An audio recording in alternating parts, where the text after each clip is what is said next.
श्री कृष्ण गोविंद हरे मुरारे, हे नाथ नारायण वासुदेव। श्री कृष्ण गोविंद हरे मुरारे, हे नाथ नारायण वासुदेव। प्रेम से बोलिए कार्तिक महात्म की जय।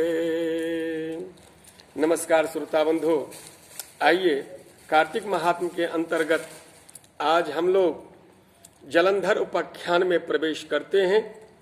कल की कथा में जलंधर का राज्याभिषेक भी हो गया, कालनेमी की पुत्री वृंदा से विवाह भी संपन्न हो गया। अब वो सुशासन से अपने राज्य को संभाल रहा है। जितने भी दैत्य थे पाताल लोक में, सभी दैत्य पुनः पृथ्वी लोक पर आ जाते हैं जलंधर की आज्ञा से, और पृथ्वी पर उत्पात मचाना प्रारंभ कर देते हैं। एक बार जलंधर ने राहु का कटा हुआ सिर देखा।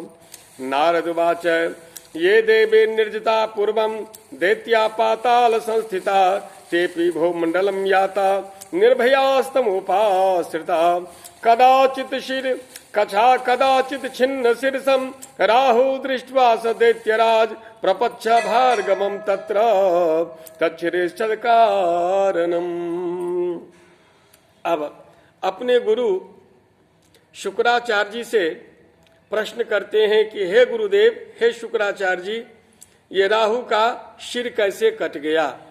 अब शुक्राचार्य जी उन्हें कहते हैं कैसे उनका सिर कटा, राहु केतु कैसे बना। ये कथा शुक्राचार्य जी अपने शिष्य, अपने राजा जलंधर को श्रवण करा रहे हैं।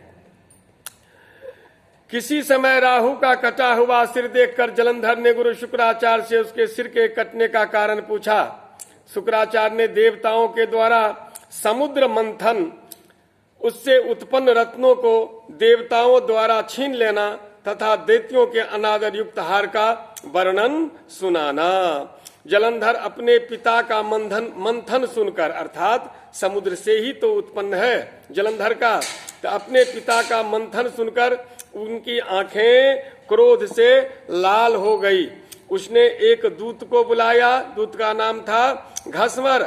अरे घसमर, जरा इंद्र के पास जाओ तो और देवताओं के पास जाओ तो पूछो जो उन्होंने मेरे पिता समुद्र का मंथन क्यों किया, उससे जो संपत्ति निकली उसे उन लोगों ने क्यों ले लिया। घसमर स्वर्ग में जाकर देवताओं के पास पहुंचकर अद्भुत वचन कहने लगा।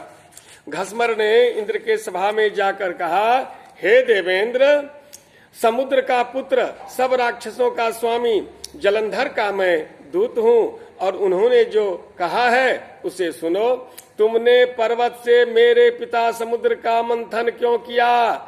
वहां से जो रत्न ले आए हो उन सबको शीघ्र वापस दे दो। इस प्रकार दूत की वाणी सुनकर महाराज इंद्र चकित हो गए। भय और क्रोध युक्त हो घसमर से बोला, क्या कहा? हे दूत, प्राचीन काल में जिसलिए मैंने समुद्र का मंथन किया उसे सुनो। मुझसे भयभीत पर्वतों को समुद्र ने अपने उदर में छिपा लिया, और प्राचीन काल में मेरे अन्य शत्रु दैत्यों की उसने रक्षा की थी, अतः मैंने उसका मंथन कर दिया, उसका रत्न ले लिया। इसी प्रकार प्राचीन काल में समुद्र के एक पुत्र शंखासुर हुआ था। उन्होंने ही देवताओं से द्वेष किया।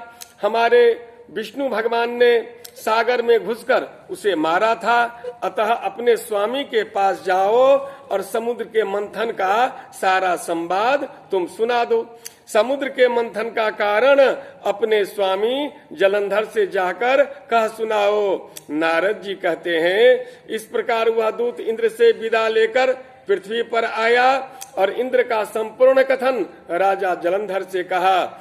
उन बातों की सुनकर क्रोध से उस दैत्य के होठ कांपने लगे। वह जलंधर देवताओं को शीघ्र पराजित करने के लिए फिर उद्योग में लग गया, युद्ध की तैयारी में लग गया। उसके उद्योग के कारण प्रत्येक दिशाओं से, पाताल से करोड़ों राक्षस इकट्ठा होने लगे। अपनी करोड़ों के साथ सेना लेकर शुंभ निशुंभ आदि दैत्यपति वहां आ पहुंचे। वह राक्षसराज जलंधर स्वर्ग लोक जाकर नंदन वन पर अपना अधिकार जमा लिया।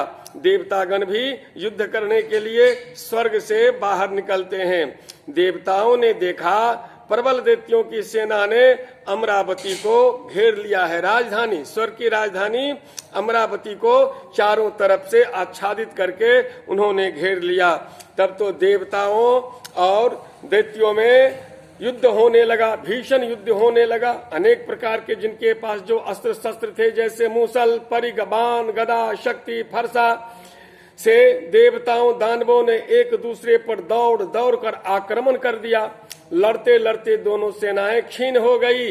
रक्त की वहां पर प्रवाह बहने लगी। मानो संध्या काल जैसे सूर्य की लालिमा हो, वह ऐसे दृष्टिगोचर होने लगा। उसमें शुक्राचार्य जी को मृत संजीवनी विद्या पर अधिकार है। शुक्राचार्य जी मृत संजीवनी विद्या को लेते थे और अपने दैत्यों को जिंदा कर देते थे। इधर बृहस्पति भी दिव्य औषधि लेकर वो भी देवताओं को जिंदा कर देते थे। शुक्राचार्य जी ने कहा, गुरुदेव, मैंने सुना था शुक्राचार्य जी के अलावा मृत संजीवनी विद्या और कोई नहीं जानता है। फिर जिन देवताओं को मैंने मार दिया वो युद्ध में कैसे आ गया? शुक्राचार्य जी कहते हैं जो उनके जो गुरु बृहस्पति देव हैं वो मंदराचल पर्वत पर जाते हैं, वहां से दिव्य औषधि लाते हैं, उनको पिलाते हैं। तुम मंदराचल पर्वत को ही हरण कर लो। इधर वो जाता है तो मंदराचल पर्वत को लेकर समुद्र में फेंक देता है। अब बृहस्पति भगवान जाते हैं और दिव्य औषधि लाने के लिए, परंतु वहां पर पर्वत को नहीं पाते हैं। आकर देवताओं से कहते हैं, देवताओं तुम लोग यहाँ से भाग निकलो, तुम लोग यहाँ से चले जाओ, क्योंकि हमारे पास तुम्हें जिंदा करने की अब कोई शक्ति नहीं है। मंदराचल पर्वत को दैत्यराज जलंधर ने समुद्र में फेंक दिया। उसके बाद देवता वहां से विलीन होकर भागने लगते हैं। तुम लोग इंद्र की चेष्टा को भी समझो, क्योंकि भगवान की क्रोधाग्नि से जलंधर का अवतार है, ये कोई मामूली नहीं है। देवताओं को भागता हुआ देखकर समुद्रपुत्र जलंधर तब शंख भेरी तथा जय शब्द करता हुआ अमरावती नगरी में पहुंचा। राक्षसों को इंद्रपुरी में अधिष्ठित कर दिया और राक्षसों के सताए हुए देवता कैलाश पर्वत की गुफा पर चले गए। वहां जो कार्यकर्ता थे दैत्यों ने अपनी सेनाओं को वहां पर अधिष्ठित कर दिया, शुंभ निशुंभ आदि को अपना पद देकर, और ये देवता के पीछे कैलाश पर्वत पर पुनः जाते हैं देवता को पराजित करने के लिए। आज की कथा में बस इतना ही।